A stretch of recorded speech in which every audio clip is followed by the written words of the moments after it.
আজ আমরা দেখব কিভাবে বহু দূরের একটা সংঘাত মানে মধ্যপ্রাচ্যের একটা গণ্ডগোল সরাসরি ভারতের অর্থনীতি আর আমাদের সবার দৈনন্দিন জীবনে এসে ধাক্কা দিচ্ছে। শুনতে হয়তো একটু বাড়াবাড়ি লাগছে তাই না? কিন্তু ঘটনাটা আসলে তেমনই গুরুতর।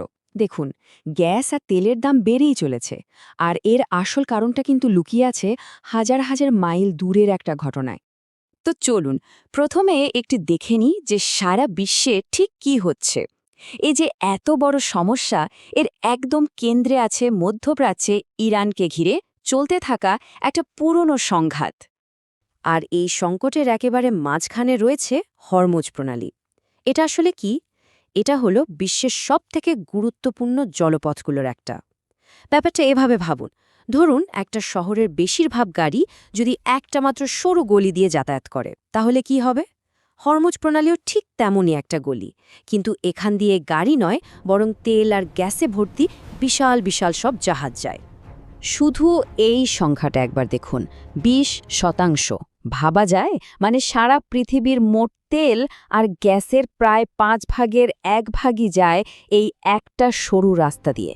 তার মানে বুঝতেই পারছেন, এখানে যদি সামান্যতম কোনো সমস্যাও হয়, তাহলে সেটা পুরো বিশ্বের অর্থনীতিকে নাড়িয়ে দেওয়ার জন্য যথেষ্ট। তো এই বিশ্বজোড়া সংকটটা কিভাবে সরাসরি ভারতকে আঘাত করছে, চলুন এবার দেখি ভারতের জ্বালানি পরিস্থিতি ঠিক কী অবস্থায় আছে। এই ছবিটা ভারতের দুর্বলতার জায়গাটা একেবারে স্পষ্ট করে দেয়। আমাদের দেশে যে পরিমাণ অপরিশোধিত তেল লাগে তার প্রায় 85%ই আমাদের বিদেশ থেকে আমদানি করতে হয়। এর মানে খুব সোজা, আন্তর্জাতিক বাজারে দাম বাড়লে আমাদের কিছুই করার থাকে না, একেবারে হাত পা বাঁধা অবস্থা। আর ঠিক এটাই কিন্তু এখন হচ্ছে। অপরিশোধিত তেলের দাম এর মধ্যেই প্রতি ব্যারেলে 100 থেকে $120 পৌঁছে গেছে। আর ভয়টা হলো এই দাম এখানেই থেমে থাকবে না, সামনে হয়তো আরও বাড়বে। কিন্তু দেখুন, তেলের চেয়েও বড় সংকটটা কিন্তু গ্যাস নিয়ে তৈরি হতে পারে। তেলের সমস্যাটা হলো দামের, কিন্তু গ্যাসের, বিশেষ করে এলএনজির ক্ষেত্রে সমস্যাটা ডাবল। একদিকে দাম তো বাড়ছেই, তার উপর সাপ্লাই বা সরবরাহে ঘাটতি হওয়ার একটা বিরাট ঝুঁকিও আছে। আর এর প্রভাব পড়বে সরাসরি রান্নার গ্যাস থেকে শুরু করে দেশের বড় বড় শিল্প কারখানায়।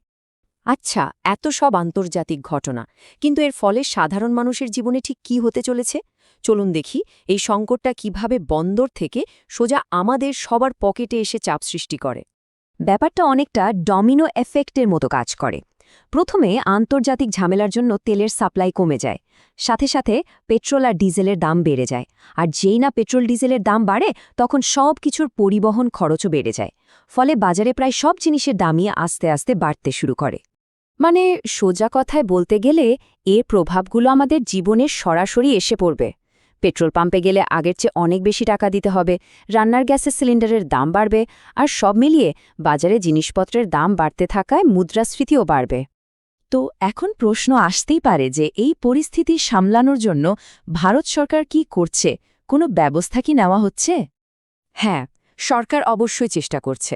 যেমন ধরুন, কোনো একটা দেশের উপর নির্ভর না থেকে এখন বিভিন্ন দেশ থেকে তেল আনার চেষ্টা করা হচ্ছে। আবার জরুরি অবস্থার জন্য আমাদের যে স্ট্র্যাটেজিক তেলের ভাণ্ডার জমানো আছে, সেখান থেকেও তেল ব্যবহার করা হচ্ছে। আর সবশেষে তেল আনার জন্য নতুন আর নিরাপদ সামুদ্রিক পথ খোঁজা হচ্ছে। কিন্তু এত কিছুর পরেও আসল সত্যিটা হলো, বিশ্বের পরিস্থিতি এতটাই জটিল যে খুব তাড়াতাড়ি দাম কমার কোনো লক্ষণই দেখা যাচ্ছে না।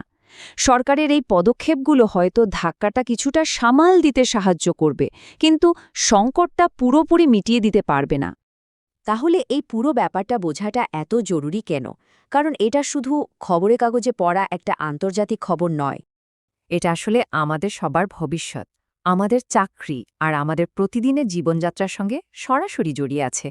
বহু দূরের একটা ঘটনা কিভাবে আমাদের ঘরে এসে প্রভাব ফেলতে পারে, এটা তারই একটা জ্বলজ্বন্ত উদাহরণ। তাই আজকের আলোচনাটা শেষ করা যাক একটা জরুরি প্রশ্ন দিয়ে। এই যে একটা নতুন অর্থনৈতিক সংকট আমাদের দরজায় করা নাড়ছে, এর জন্য আমরা ব্যক্তি হিসেবে এবং একটা দেশ হিসেবে ঠিক কতটা তৈরি, এটা নিয়ে ভাবার সময় কিন্তু এসে গেছে। কেন এই চ্যানেল আমরা বানালাম? সত্যি বলতে, বাংলা ভাষায় রিসেন্ট যে জিওগ্রাফিক্যাল আপডেট বা নিউজগুলো আসছে, সেগুলো গুছিয়ে বলার মতো কোনো বাংলা চ্যানেল খুঁজে পাওয়া খুব কঠিন।